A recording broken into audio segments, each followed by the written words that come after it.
નમસ્કાર, આપ જોઈ રહ્યા છો ધ લોકસત્તા. હું છું મનોજ શર્મા. વડોદરામાં મહારાષ્ટ્રીયન સમાજ દ્વારા કાલે એક બેઠક થઈ છે અને આ બેઠકમાં એક પ્રસ્તાવ પારિત કરવામાં આવ્યો છે. તેઓ મહાનગરપાલિકાથી લેખિતમાં બાહેધરી માંગી રહ્યા છે. આ કઈ વસ્તુની બાહેધરી માંગી રહ્યા છે અને આ મુદ્દો શું છે તેની પર આપણે આજે ચર્ચા કરીશું. આપણી સાથે મહારાષ્ટ્રીયન સમાજના જે અગ્રણીઓ છે તે આપણી સાથે મોજૂદ છે. જે ભાઈ અને કલ્પનાબેન આપણી સાથે જોડાઈ ગયા છે. વિજયભાઈ, સૌથી પહેલાં તમારાથી પૂછવા માગું છું કે કાલે જે બેઠક મળી મહારાષ્ટ્રીયન સમાજની ખાસવાડી સ્મશાનમાં એક ભાગને લઈને, આ એકચ્યુઅલી મુદ્દો શું છે? આમાં મુદ્દો એવો છે કે લગભગ 6-7 દિવસ પહેલાં ખાસવાડી સ્મશાનની અંદર આપણા જે કીર્તિગરા મહારાજ છે, જે ત્યાં બીજુનું કામ કરે છે મહારાજ તરીકે. હવે એમની પાસે કોઈ નૂતન દેસાઈ કરીને કોઈ કોન્ટ્રાક્ટર હતો, એમની કંઈ મુલાકાતે ગયો હતો અને એમને કીધું કે આવી રીતે એક રિનોવેશનની કંઈ કામગીરી લીધેલી છે અને આજે તમારી રૂમ છે થોડીને કંઈ તમને 10x10ની આપશે અને કંઈ શિફ્ટિંગ કરવામાં છે, એવું બધું એને વર્બલી એને ચર્ચા કરી. ધીસ નોટ રાઇટિંગ, લેખિત કશું નહીં, પણ એને આવી રીતે વર્બલી એને ચર્ચા કરી. હવે એ ચર્ચા કર્યા બાદ આ વિષય થોડો ફેલાયો અને સમાજ સુધી આવ્યા. એટલે અમે પછી ગયા, અમે જઈને પછી વાત કરી તો બધી વાત ડિટેલ્સ એમને કીધું કે આવી રીતે સ્વયંસેવક વ્યક્તિ આવ્યો હતો અને આવી રીતે વાત કરી. પછી અમે ત્યાં જઈને સ્મશાને જઈને જે રૂમ હતો એ રૂમની અંદર અમે રામધૂન કરી, સૂત્રોચ્ચાર થોડા કર્યા. પછી એક સમસ્ત મહારાષ્ટ્રીયન સમાજની એક અવાજ ઉઠી.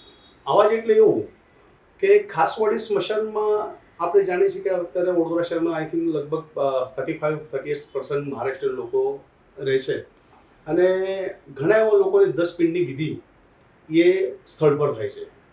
બીજી વાત એવી છે કે અત્યારે જે પોપ્યુલેશન ધ્યાનમાં દેતા અત્યારે પણ જે જગ્યા છે ને એ જગ્યા બી ઘણી વાર ઓછી પડતી હોય. કોઈ પણ વિધિ કરવાનો આવે તો એ જગ્યામાં વેટિંગ કરવું પડતું હોય એ લોકોને. એ વાતને ધ્યાનમાં લઈને એક આક્રોશજનક ઊભો થયો કે આવું કેમ. પછી એ વાતને લઈને જ્યારે સિસ્ટમની વાત આવે તો સિસ્ટમના ભાગરૂપે અમે સમસ્ત મહારાષ્ટ્રીયન સમાજના મારા સૌ સિનિયર આગેવાનો, નौजवान મિત્રો, મહિલા મંડળ, અમે પછી સોમવારે 20 તારીખે કમિશનરશ્રીને આવેદનપત્ર આપવા ગયા કે આ જે તમારું જે પ્લાનિંગ છે એ પ્લાનિંગ શું છે અને આ નૂતન દેસાઈ આ જે વ્યક્તિ હતો એ વ્યક્તિ કોણ હતો. આવી બધી અમે આવેદનપત્રની ઘણા એવા પ્રશ્નો પૂછ્યા છે એમને અને હવે આવેદનપત્ર આપી અમે નીકળી ગયા. હવે પછી બુધવારે આપણા વડોદરા શહેરના મેયરશ્રી, સાંસદશ્રી એ અને સ્થળની મુલાકાતે લોકો આવ્યા. હવે એક સ્વાભાવિક વાત એવી છે કે જેવી રીતે પબ્લિક આક્રોશ હોય એટલે મેયરની પણ એક જવાબદારી બને છે, સાંસદની પણ જવાબદારી. આવું શું છે અને એ વાતને એમને જે સ્થળ પર પેલું જોવા આવ્યા તો ખરેખર હું એમનો આભાર વ્યક્ત કરું છું કે અમારી જે માંગ હતી એ માંગને એમને ગંભીરતાથી લીધી કે શહેરમાં આવું કેમ થયું, એનું શું કારણ. કે સમાજના ઘણા લોકો આવેદનપત્ર આપે કે આંદોલન જેવું થયું, એ લોકો સ્થળ પર મુલાકાતે આવ્યા હતા. હવે એ દિવસે વાત એવી છે કે સમાજના જે પણ અગ્રણી છે એમને ઓફિશિયલી કોઈને બોલાયા નહોતા. અમને ઓફિશિયલી નહોતા બોલાયા, પણ અમને હવે કેવું છે કે મેયર આવે ને આટલો ઇસ્યુ હોય તો કોઈ બી વ્યક્તિ અમને ફોન કરીને આવી રીતે છે તપાસણી કરવા જવાના છે. એટલે અમે અમારા જે 2-3 જણ આગેવાનો છે અમે ગયા હતા. પછી ત્યાં ગયા પછી મેયરશ્રી ને સાંસદશ્રીએ બધી વાતો બધી કરી, બધું કીધું. કદાચ તમે મીડિયા આઉટ પણ એમને કીધું કે આવું કશું થવાનું નથી, આમ તેમ બધું તમારી જે જગા છે બધી એજ ઇટ જ રહેશે, એમાં કોઈ બાંધછોડ થાય નહીં, કોઈ પણ ઓછી નહીં થાય. એ રીતે એમને બધી મીડિયા પર એમને બાહેધરી આપી. હવે બાહેધરી આપ્યા પછી જ્યારે પબ્લિક આક્રોશ હોય એટલે પબ્લિક આક્રોશને ધ્યાનમાં લઈને જે પ્રમાણે આવેદનપત્ર આપવા જે લોકો આવ્યા હતા એમને અમારે એક મેસેજ આપવો પણ જરૂરી હોય. કેમ કે અત્યારે વાત એવી છે કે એન્ડ્રોઈડ ફોન જરૂરી કે બધા પાસે હોય કે બધાને મેસેજ મળે એવું ના હોય. એટલે પછી અમે રવિવારે મિટિંગ રાખી. અને બીજી વાત કે જે સમયે સાંસદશ્રીએ વાતો કરી હતી તો મેં એ સમયે હું ત્યાં હતો, મેં એમને કીધું બેન તમારે પણ આવવું પડશે, તમે જે દરખાસ્ત જે વાતો કરો છો તો તમે રવિવારે મિટિંગ છે તો તમે રવિવારે આવો ને જે સમાજના લોકો ભેગા થશે એમને તમારી જે આ વાત છે એમને કહી દો. તો એમને કીધું કે ના કે મારથી રીતે ના આવે કે ઇટ્સ ઓકે. પછી રવિવારની અમારી મિટિંગ રહી. મિટિંગની અંદર અમે જે કંઈ ડિટેલ્સ હતી એ બધી સમાજ સમક્ષ મૂકી અને એ મૂક્યા પછી અત્યારે એક થોડો લોકોના ઓપિનિયન એવા આવ્યા કે ભાઈ જે પણ હશે ઠીક છે, અત્યારે વાત એવી થઈ કે જે કોન્ટ્રાક્ટર કે જે ડાયરેક્ટ જઈને જતો હોય ને બધું વાત કરતો હોય તો આ વાત પર વિશ્વાસ ન કરતા આ જે પણ વસ્તુ છે લિખિત માંગવાની એક માંગ ઉઠી ગઈ. કલ્પનાબેન આખી વાત એમને કહી દીધી કે તમને ખબર પડી, તમને પણ કોઈ જાતનું લેખિતમાં એ લોકોએ કીધું નથી કે આને આપણે તોડવું પડશે, તમારા સુધી પણ વાયા જ વાત આવી હતી. એના પછી તમે આવેદનપત્ર આપ્યું, પછી એ લોકો જોવા આવ્યા. હવે મેયર અને સાંસદ ઓન કેમેરા જ્યારે એવું કહી શકતા હોય કે તમારી 1 ઇંચ બી જગ્યા તૂટે નહીં, ઉપરથી તમને વધારે મળશે, ત્યારબાદ પણ આ અવિશ્વાસ. મારા ખ્યાલથી એવું છે કે જો કોન્ટ્રાક્ટર તે મહારાજને જઈને એવું કહેતા હોય કે તમે આ જગ્યાનો તાબો છોડો, આ જગ્યા ખાલી કરી આપો, તો બાય રૂલ્સ કોર્પોરેશનના નિયમ પ્રમાણે પણ એમને નોટિસ આપવાની હતી. જઈને તમે કોઈને પણ કહો કે તું તારું ઘર ખાલી કર કે આ ખુરશી પરથી તું ઉઠી જા, તો એ વ્યક્તિ તો ઉઠવાનો નથી જ, કારણ કે એની રોજીરોટી ત્યાં છે. અને મહારાજાએ આપેલું છે, દામલે મહારાજ હતા, દામલે મહારાજ શીખવાડીને એમને ત્યાં બેસાડેલા છે. તો આખું મહારાષ્ટ્રીયન સમાજ માટે એ કામ કરી રહ્યા છે. ત્યારે આવા જવાબદાર વ્યક્તિને કોઈ કોન્ટ્રાક્ટર જઈને કહે કે તમે ખાલી કરો, તો એ વાત થોડી વિચિત્ર લાગે, એવું નથી લાગતું તમને? પણ બેન, જ્યારે કોન્ટ્રાક્ટરની વાત તો જૂની થઈ ગઈ, ત્યારબાદ તો મેયર ખુદ આવ્યા, સાંસદ આવ્યા અને ઓન કેમેરા કીધું છે કે આવી કોઈ વાત જ નથી. આવી વાત નથી, પણ કોન્ટ્રાક્ટર આવે કેવી રીતે? પછી કોના મારફત કોન્ટ્રાક્ટર આવ્યો છે? એ જવાબદાર વ્યક્તિ કોણ છે? કોના મારફત કામ થઈ રહ્યું છે? તમે જો પ્રસ્તાવ પાસ કરેલો હોય કે તમારા કોટામાંથી તમે કામ કરવા માંગતા હોય, તો આ બરોડા સિટી છે, સયાજી મહારાજે ઘણું બધું આપ્યું છે બરોડાના લોકોને, અને હજુ સુધી પણ તમે આજવા સરોવરથી લઈને જો છો કે એના ફળ આ ચાખી રહી છે. અને કોર્પોરેશનને એમાં કંઈ સહભાગ નથી કે એનાથી વધારે એમને કંઈ ડેવલપમેન્ટ કર્યું પણ નથી. ત્યારે મહારાષ્ટ્રીયન સમાજ પ્રત્યે જો તમને આટલી લાગણી છે, તમારે કામ કરવું છે, અને અમારા પ્રતિનિધિ તરીકે સમરજીતસિંહ ગાયકવાડ હતા, તો એકવાર એમને ફોન ઉપર તમારે પૂછવાની ફરજ નથી? તમે જાતે તમારા મનથી બધું એ કરો, તો સમાજને કંઈ તમારે માગણી હતી કે આમાં તમારા કોઠામાંથી અમને કંઈ કરી આપો, એ કરી આપો? આ બધી વસ્તુ ભેદ ભરેલી લાગે છે અને કંઈક કોઈ જગ્યાએ છુપાઈ રહે છે એવું લાગી રહ્યું છે. બેન, અમારા જે દર્શકો છે ખાલી સમજવા માંગે છે કે આ જે વસ્તુ છે આટલી મોટી છે, આટલી મહત્વની છે, આ શું છે ખરેખર? સયાજીરાવ મહારાજે આ ખાસવાડી સ્મશાન જ્યારે રાજા હતા ખંડેરાવ મહારાજ, ત્યારે એ બનાવેલું છે. એના પછી સયાજીરાવ મહારાજ આવ્યા, પણ એઝ ઇટ ઇઝ જેટલું હતું એ, અને એ સ્મશાન ઉપર આજુબાજુ દબાણ થતું ગયું છે. અને સ્મશાનની જે જગ્યા છે એ ઓછી ઓછી થતી ગઈ છે. પછી કોર્પોરેશને બાઉન્ડ્રી કરી છે. અત્યારે હાલ જે જગ્યા છે એ પણ મહારાષ્ટ્રીયન સમાજ માટે અપૂરતી છે, કારણ કે દશપિંડ માટે આવે તો તમે જો ત્યાં આમ સ્લોટ કરેલા છે, 10-15 સ્લોટ છે. અને કોરોનાના કાળમાં જો તમે જોયું હોત ને, તો એક માનવી તરીકે તમારે પણ કંઈક ખળહળ અને દુઃખ થતું હોય કે મરેલા માણસ માટે પણ આટલું વેટિંગ રાખવું પડે છે. એ જગ્યા છે એ પણ ઓછી પડે છે મહારાષ્ટ્રીયન સમાજને. અને વડોદરાના જ મહારાષ્ટ્રીયન સમાજના લોકો ખાસવાડી સ્મશાનમાં જાય છે એવું નથી. વડોદરાની આજુબાજુ અમદાવાદ છે, સુરત છે, વાપી, વલસાડ, ભરૂચ, અંકલેશ્વર, આ બધે બાજુથી રાજપીપળા છે ઇવન, ત્યાંથી પણ લોકો એક અગ્નિ સંસ્કાર ત્યાં કરે છે. અસ્થિ લઈને ત્રીજાનો પણ કાર્યક્રમ અહીંયા થાય છે. પછી ચાણોદે અસ્થિ વિસર્જન કરવા જાય છે. અને 10, 11, 12 અને 13, 14 આમ 5 દિવસનો એ પૂજા હોય છે, એ ત્યાં થાય છે. અને એના પછી કે મૃત આત્માને મોક્ષ મળ્યો છે અને બધે એને તૃપ્તિ થાય છે, અહીંયા એનું કશું અટક્યું નથી એવું સમજે છે લોકો. અને એમને એક શાંતિ લાગે છે કે આપણે કંઈક વ્યવસ્થિત કર્યું છે આપણા લોકો માટે. વિજયભાઈ, હું તમને ખાલી એવું પૂછું છું કે આટલી મોટી સંખ્યામાં જ્યારે મહારાષ્ટ્રીયન સમાજના લોકો હોય, એની સામે કોણ સાજિશ કરી શકે? કેમ કે કોર્પોરેશનના જે મેયર છે કે સાંસદ છે, મેં તમને કીધું જેમ કે જ્યારે એ લોકો આવીને કહી દેતા હોય, ત્યાર પછી પણ કાલે બેઠક મળી અને એવો પ્રસ્તાવ કે જ્યાં સુધી લેખિતમાં નહીં આપે, આ લેખિતની જે જીદ છે કે પછી આ અવિશ્વાસ છે? એક તમે ઘણો સારો પ્રશ્ન પૂછ્યો. અવિશ્વાસની વાત તો આની અંદર છે નથી, પણ જ્યારે હું તમને થોડું ટેકનિકલી કહીશ કે જે પ્રમાણે કોઈ પણ ઇલેક્શન આવે, ઠીક છે, કદાચ તમને ખ્યાલ હશે કે ઇલેક્શન આવે એટલે શહેરોની અંદર બધા બે સમાજના પ્રમુખો છે એમને યાદ કરવામાં આવે છે, એમની સાથે મિટિંગો કરવામાં આવે છે.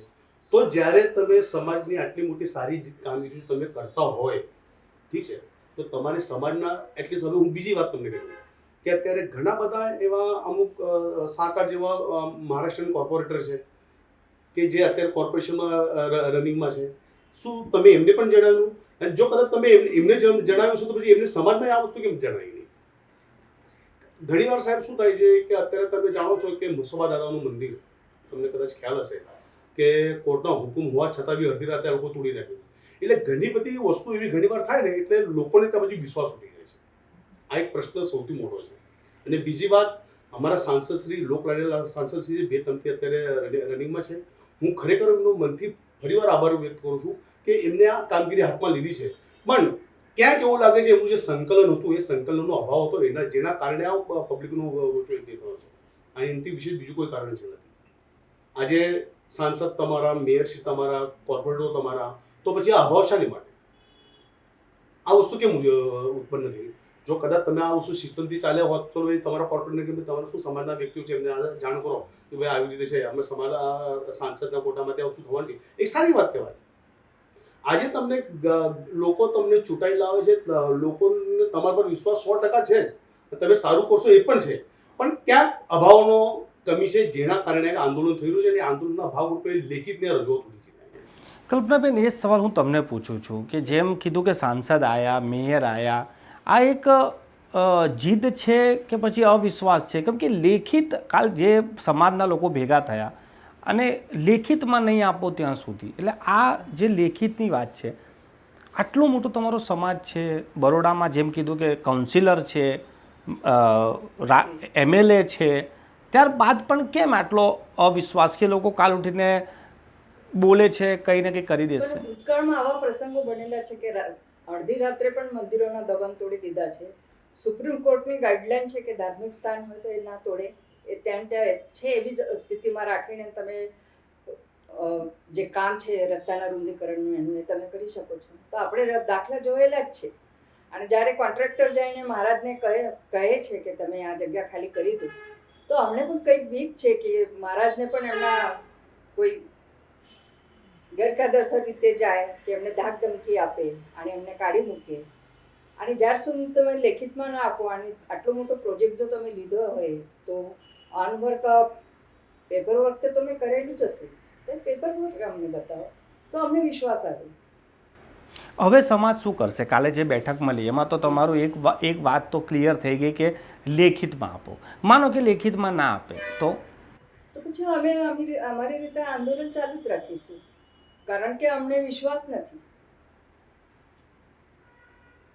આજે તમે કહો છો, તમે કહેશો કે 6 મહિના સુધી કશું કામ ના થાય, તો 6 મહિના પછી તમે કંઈક કામ હાથમાં લો અને ત્યારે અમને જાણ ના હોય કે અમારા વિજયભાઈ જેવા જાગૃત યુવાઓ જાગૃત છે એટલે એમને ખબર પડી તો એટલે એમને તરત વિરોધ નોંધાવી. એ સમયે અમને આ પણ ટાઈમ ના મળે તો પછી અમારે શું કરવાનું? અમારી તો આ એક જ જગ્યા છે. અને એવું કહે છે કે વ્યક્તિનો જન્મ થાય છે તો ગર્ભથી લઈને સંસ્કાર એના પર, ગર્ભ સંસ્કારથી લઈને એના પર સંસ્કાર થાય છે. અને કોઈ વ્યક્તિ કેટલી ગણેલી હોય તો એ ધર્મને કે એની આસ્થાને કે શાસ્ત્રને છોડીને જીવવા માટે કોઈ જ તૈયાર નથી. અને આ તો આપણે છેલ્લી 16મું જે આપણું જે સંસ્કાર છે કે અગ્નિ સંસ્કાર, મૃત વ્યક્તિ માટે આ છેલ્લું સંસ્કાર છે, તો એ પણ વ્યવસ્થિત રીતે થાય, શાસ્ત્રોક્ત રીતે થાય. જે પ્રમાણે અત્યાર સુધી થાય છે એ પ્રમાણે પણ આવનાર આગળ પેઢીમાં પણ આ ચાલતું રહે એ અમારી ઈચ્છા છે. વિજયભાઈ, કલ્પનાબેન એવું કહે છે કે વિશ્વાસ નથી અને 6 મહિના પછી શું થાય એ ખબર નથી. માનો કે એ લોકો નથી આપતા, તમને શું લાગે છે કે કેમ તમને બતાવતા નથી પ્રોજેક્ટ, કે પછી લેખિતમાં નથી આપતા? વાત એવી છે, જો કદાચ નહીં આપવાનું બી કારણ શું? જો હવે વાત જો લેખિતની આવે છે, અમે તો તમને આવેદનપત્ર લેખિત આપ્યું, ઠીક છે, લેખિત આ એક સિસ્ટમનો ભાગ છે. તમે કોઈ પણ વસ્તુ અત્યારે તમે જે કોન્ટ્રાક્ટ તમે આપો કદાચ એનું બી તમે MOU કરાયા છે, તમે બધા લેખિત કાગળિયા તૈયાર કર્યા છે, તો કોઈ સમાજ જો તમારી પાસે કંઈક સમાજ તમારી પાસે લાખો રૂપિયા માંગી રહ્યો છે, કરોડ રૂપિયા માંગી, તમે અમે 2-4 ફ્લેટ આપી દો મને, કે આ જમીન અમને આપી દો, સમાજની માંગ શું છે? એક વિશ્વાસ માટે લેખિત. તો તમારે બી આ વસ્તુને એટલે હાઇલાઇટ નહીં કરવી જોઈએ કે અમે નહીં લેખિત નહીં આપ્યા, એ શાને માટે ભાઈ? ઠીક છે ભાઈ, ઓકે ચલો તમે કીધું છે. હવે બીજી વાત કે અમે જો જે આવેદનપત્ર કમિશનરશ્રીને આપેલું છે તો કમિશનરશ્રી રજૂઆત કરે, અને ઘણી વાર એવું બને છે કે જે બી આવેદનપત્રો લોકો આપતા હોય તો એનો જવાબ પણ આપવો પડે છે. આ એક સિસ્ટમ છે. તો પછી જો આ સિસ્ટમ હોય તો આવેદનપત્રનો બી કોઈ મતલબ નહીં. જ્યારે 100-200 માણસે તમને જો સહી કરીને આપ્યું હોય, આવેદનપત્ર આપ્યું હોય, લેખિત કાર્યવાહી કરી, તો તમારે બી લેખિત ઠીક છે ભાઈ આ સમાજનું છે, આવી રીતે છે, 100 કોઠામાંથી થવાનું છે ને એટલી અમે તમને જાણ કરી, બસ પતી ગઈ વાત. જો તમે નહીં આપતો તો બીજાની પાછળ કારણ કોઈ બીજું છે નહીં આપવા પછી કારણ શું પછી ત્યાં આવે? આ કાલે જે બેઠક મળી, બેને બી કીધું કે જો નહીં હોય તો પછી આંદોલન, કયા પ્રકારે આંદોલન અને શું આંદોલન? એટલે હવે આંદોલન એટલે એવી છે, મારી વાત સાંભળો, કે અત્યારે તમે જાણો છો કે પબ્લિકને શાંતિ જોઈએ છે. તમને કદાચ ખ્યાલ હશે કે આપણા ગુજરાતની અંદર વર્ષો પહેલા ગમે ત્યારે પેલું ધમાલો થતી હતી, બધું થતું હતું, એટલે અમુક એક સરકાર આવે એટલે શાંતિ રહે, લોકોને શાંતિ ગમે, પણ એ શાંતિના ભાગરૂપે કંઈક આવું થાય તો આંદોલન એટલે કેવું, લેખિત આંદોલન, જેવી રીતે ગાંધીજી ત્યાં માંગે એવું આંદોલન. અત્યારે ગઈકાલે અમે પરમ દિવસે ગયા હતા, અમે શાંતિપૂર્વક, અમને કમિશનરશ્રીને અમે રજૂઆત કરવા ગયા હતા તો અમને ઉપર જવા નતા દેતા કે ભાઈ આટલા વ્યક્તિ ઉપર ના જઈએ, તો મેં એમને કીધું, ત્યાં જે સિક્યુરિટી ગાર્ડ હતા એમને મેં કીધું સાહેબ, જ્યારે પોલિટિકલી આવેદનપત્ર હોય તો ઘણા એવા લોકો 100-200 લોકો જાય છે, તો આ તો સમાજ હિતનું કામ છે અને લોકો તમારી પાસે સ્વયંભૂ આવેલા છે, એટલે તમને એમની રિક્વેસ્ટ એ કરી કે અમારી જે માંગ છે, માંગ તમે જુઓ કે આની અંદર શું છે, એ રજૂઆત તમને કરો. આજે પછી તમે નીચે ના હોય એનો મતલબ શું? એ અમને ઉપર જવા નતા દેતા. પછી મેં સિક્યુરિટી ગાર્ડને કીધું એક કામ કરો, કદાચ ઉપર અમને જવાની જરૂર, પછી એમનું કોઈ નીચે આવી જાય. વિજયભાઈ, છેલ્લો સવાલ સીધો પોલિટિક્સથી છે. આ વર્ષના અંત સુધીમાં વિધાનસભાની ચૂંટણી પણ છે. મહારાષ્ટ્રમાં 38% 40% મહારાષ્ટ્રીયન છે અને જેમ કીધું બેને કે 6 મહિના પછી જ કામ ચાલુ થશે. તો આ ઇલેક્શન પહેલાં આ મુદ્દો મહારાષ્ટ્રીયન સમાજ માટે કેટલો મહત્વનો છે?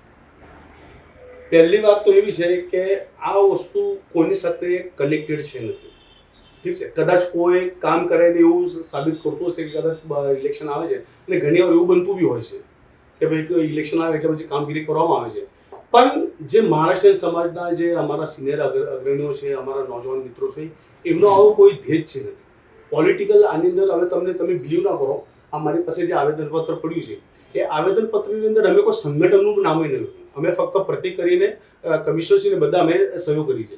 અમારે પોલિટિક્સથી કોઈ લેવા દેવા જ નથી. અમારી ફક્ત એક ભાવના છે કે આ જે કામગીરી થઈ રહી છે, કામગીરી થાય, નો ડાઉટ, અને સારું થવું જોઈએ. જો ડેવલપમેન્ટ હરેકને ગમે છે, આજે ભારતીય જનતા પાર્ટીનું ડેવલપમેન્ટ થાય છે, કદાચ તમને ખ્યાલ છે, તો લોકો પસંદ કરે છે. સારું છે, એનો કોઈ અસ્વીકાર કરવાનો નથી. પણ જ્યારે સિસ્ટમની વાત આવે, તમે આવી રીતે ડાયરેક્ટ ઘણી વાતો કરતા હોય, કદાચ તમને ખબર નહીં, જ્યારે સાંસદને મેયર છે ત્યારે મેં પણ ત્યાં થોડા ક્રોસ કર્યા હતા. જ્યારે મેં એ વાત કરી કે બેન આ સંકલનનો અભાવ છે, તો ત્યાંના એક લેડી કોર્પોરેટર હતા, હું નામ કહું નહીં, તે મારા પર ગુસ્સે થઈ ગયા હતા કે ના તમે આવી રીતે કેમ વાત કરી. તો બેન ખોટું બી શું છે ના, કે પછી તમે જે ગયા તો તમને અમને કહેવું જોઈએ. કીધું જો બેન આ કંઈ મારા દીકરીનું લગ્ન નથી કે હું તમને કહું. જ્યારે આ સમસ્ત સમાજની માંગ હોય ને ઇસ્યુ તો તમે જો, ઇસ્યુ તો સમાજને લગતો ઇસ્યુ છે, આ કોઈનું પર્સનલ નથી. તમે ડાયરેક્ટ મને કહો છો કે તમે એમને કીધું ને આ છે તે છે, એનો મતલબ શું રહ્યો? અને બીજી વાત કે મેં એમને બીજી એક વાત કહેવાનો હતો કે જે સમયે અમે સોમવારે આવેદનપત્ર આપવા ગયા, ઠીક છે, અત્યારે તમે જાણો છો કે સોશિયલ મીડિયા ખૂબ સ્ટ્રોંગ છે. અત્યારે કોઈ બી આવેદનપત્ર આપણે સટ મોબાઈલ પર જતું રહે. સવારે અમે આવેદનપત્ર આપવા ગયા, પછી સવારે સાંજે બી એવો કોઈ કોર્પોરેટર કેમ એવો ઊભો થયો નહીં કે ચલો ભાઈ આપણે શું હતી આ માંગ હતી કે જો આપણા સમાજના લોકો ત્યાં ગયા, ચલો આપણે એમને ભેગા કરીએ. શું તમે એ પણ કામ કર્યું? તમારી કામગીરી કરવી જોઈએ. જો કદાચ આ તમે કામગીરી કર્યો તો આજે આ સમસ્યા ના આવત. અને સરકાર લોકોની જે માંગ છે, લોકોની માંગ અત્યારે કોઈ રાજકીય છે જ નથી, ફરી કહું છું. અને બીજી વાત એવી છે કે સાંસદની કામગીરી પણ સારી છે. જો કદાચ એ સારી કામગીરી ના હોય તો બીજા ટર્મમાં પણ ના હોય. કદાચ એમના પાર્ટીમાં પણ એમનું સારું હશે કે ભાઈ ઘણી વાર તો જોયું છે કે અમુક દબંગ નેતાઓ બીજી વાર ટર્મમાં એમને ટિકિટો આપતા નથી, અને આમનું કદાચ એવું છે ને બીજી વાર એમને ટર્મ મળેલી છે અને લોકો બી એનો સહકાર આપે છે. અને હું પણ ફરી આપના માધ્યમથી સાંસદનો આભાર વ્યક્ત કરું છું કે અમારું જે આવેદનપત્ર હતું, આવેદનપત્ર જોઈને સાંભળીને જોવાયા હતા, એ મને ગમ્યું. પણ અત્યારે ફક્ત ને ફક્ત એક જ માંગ છે કે લોકોને કંઈ ગુમરાહ ન કરતા, અને સાંસદ એટલે આપણા પરિવાર, વડોદરા શહેર એટલે આપણો પરિવારથી. જો હું ફરી એ જ વાત કરીશ કે જ્યારે આપણે ઇલેક્શન હોય તો આપણે બધાને મળવા જાય તો આ બધા આપણો પરિવાર જ છે, કેમ અમને એમની સાથે બેસીને ચર્ચા કરીએ. આજે સાંસદ જેવા વ્યક્તિ જો એને બેસીને ચર્ચા કરતો ઘણી સારી વાત કહેવાય. એક નાનો વ્યક્તિ કે ના ભાઈ સમાજની માંગ ઉઠી હતી, મને સમાજની માંગને ઉઠીને સાંસદશ્રી આ અમારી સાથે બેઠે અને સાંસદશ્રીએ એમને જાતે કીધું, ઘણું સારું થાય. એટલે વસ્તુ એ જ છે, આની અંદર કોઈ રાજકીય છે નથી. ફક્ત ને ફક્ત જે પ્રમાણે અત્યારે તમે ઘણો એવો સારો મુદ્દો કાઢ્યો કે મહારાષ્ટ્રનું રાજકારણ. પોલિટિક્સ અત્યારે છે ને ઘણા આજે અત્યારે ચાલી રહ્યું છે એ વાતને ધ્યાનમાં લઈને અવિશ્વાસનું સૌથી મોટું કારણ હતું પોલિટિક્સ આ નેતાગીરી. ખૂબ ખૂબ આભાર તમારો અમારી સાથે ચર્ચા કરવા માટે. ને આ હતા મહારાષ્ટ્રીયન સમાજના આગેવાનો જે અત્યારે એક આંદોલન ઉપાડ્યું છે. ને આંદોલન છે કે ખાસવાડી સ્મશાનમાં એક વિધિ માટે જે એમને સ્થાન ફાળવવામાં આવ્યું છે તેને રિનોવેટના નામ પર દૂર ના કરી દેવામાં આવે તેવી અમને શંકા છે. એટલે ફક્ત સંકલનનો અભાવ. એ પોતે કહે છે કે વડોદરાના મેયર અને સાંસદ જો મુલાકાત લીધી છે તો એમનાથી ખુશી છે, પરંતુ એમને અવિશ્વાસ છે કે ભૂતકાળમાં આવું થયું છે કે રાતોરાત મંદિરો પણ તૂટ્યા છે અને દબાણો પણ ઘણા તૂટ્યા છે. મહારાષ્ટ્રીયન સમાજે કાલે એક બેઠક કરી છે જેમાં તેઓએ લેખિતમાં બાહેધરી માંગી છે. હવે જોવાનું એ રહેશે કે તંત્ર અમને લેખિતમાં બાહેધરી આપે છે કે પછી આ સંપૂર્ણ પ્રોજેક્ટ શું છે તે અમને સમજાવે છે. મહારાષ્ટ્રીયન સમાજ અને મરાઠી સમાજ વડોદરામાં ખૂબ મોટો છે અને તેમની જે આ માંગ છે તે હવે કોર્પોરેશન કઈ રીતે લે છે અને જુએ છે તે આવનારો સમય બતાવશે.